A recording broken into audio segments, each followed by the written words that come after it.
When we were 10, it was then that we few could view the potential of this new birth, this movement, still crawling but ready to run, the hunger to grow, to become, to know and wonder what next drew us in even when we were 10. When we were 10, the closeness of our breath hung over us like a blanket, hiding us from the world, but only for now. We dreamed of the days when our children would play with those we never knew existed, but who needed us just like we needed them.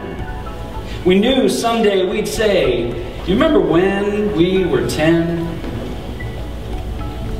When we were 20, the face began to take form. Identity freed from this massive ideas, energy, words and nerves, muscle, sweat and waiting. God said, "Let there be church." And there was, and it was good.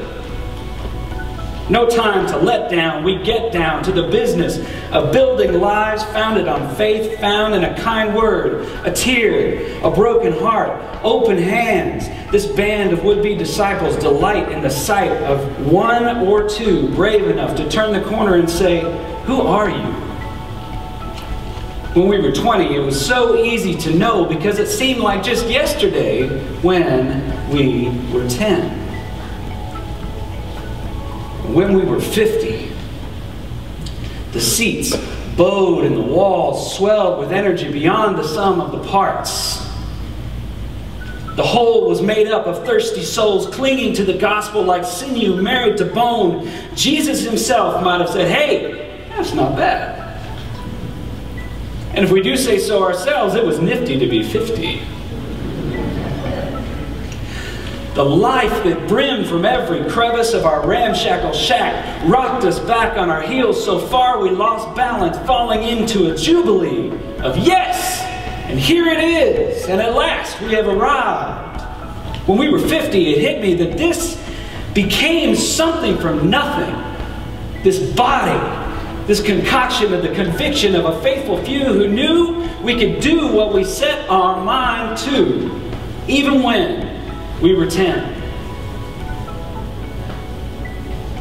When we were 100,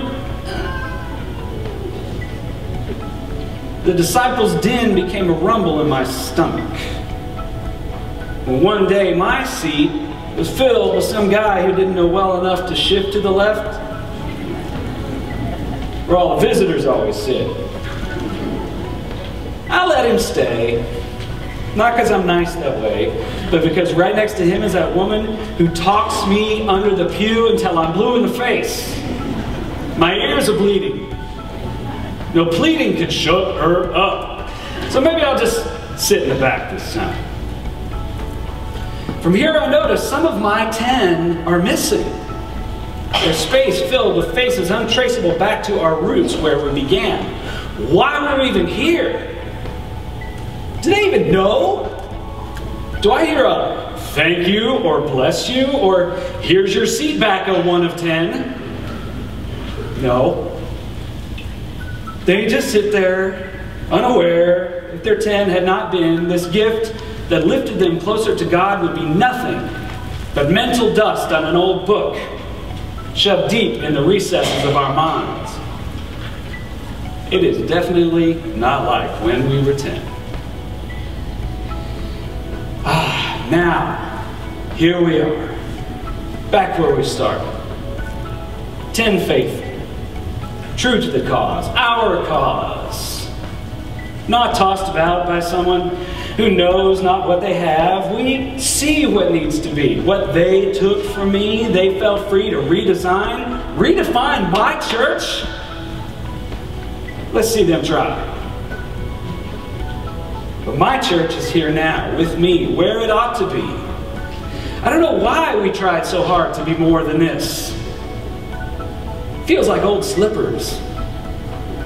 I know where I stand with this closed circle, this band of friends that remembers when we were 10.